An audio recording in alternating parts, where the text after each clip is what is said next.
What's up, book nerds? Today we're going to be talking about Marvel's Darth Vader number 18, which came out July 11th. It's a sort of one-shot story that takes place apart from the previous Darth Vader storyline, which focused on Mon Cala and Vader pursuing the Jedi and hiding there. The story is called Bad Ground.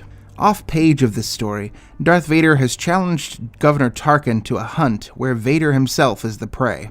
I think it's interesting that the opening crawl refers to Tarkin by his full name, Wilhuff Tarkin, which may be the most British name I've heard yet in a Star Wars story.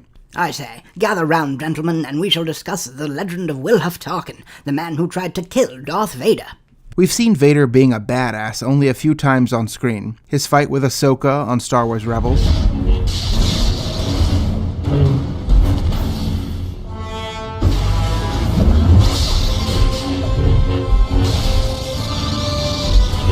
or his massacre of rebels in Rogue One.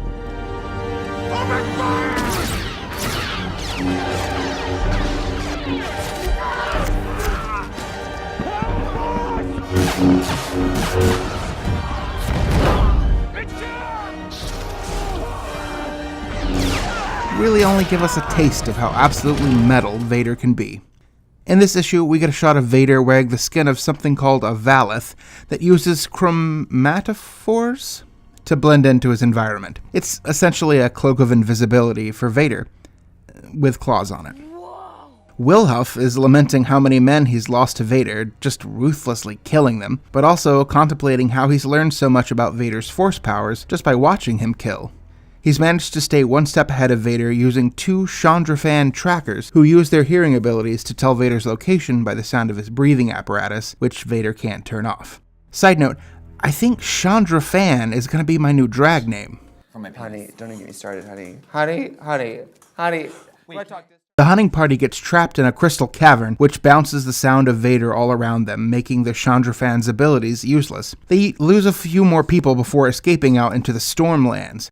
This sounds ominous because it's this whole open section of land with storms overhead constantly. The group sets up camp and the Chandrafans keep an ear out for Vader, but suddenly Vader appears by turning off his invisibility skin and kills the last of the hunting party, except Tarkin, who breaks off into a run. Vader talks about the power of the Force a lot, but Tarkin has figured out how to stay just outside the reach of Vader's Force powers.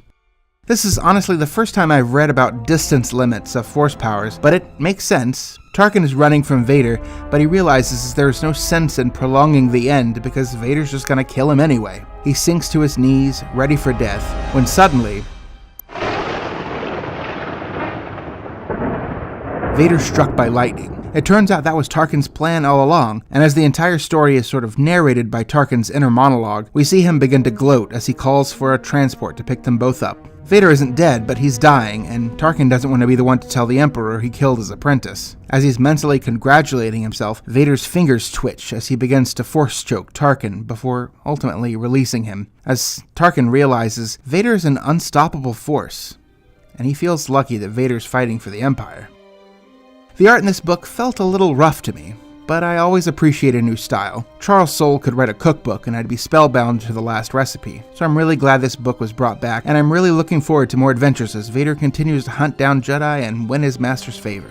I hope you enjoyed this look at Marvel's Darth Vader number 18. Let me know in the comments what comic book or books are your favorite, and who's a writer that you'll always pick up to read. If you liked the video, don't forget to hit that like button and subscribe to the channel. I've got some exciting videos I'm working on, and I hope you'll come back for more. Now, I'm off to see if I can get Chandrafan on the next season of RuPaul's Drag Race. Oh, honey.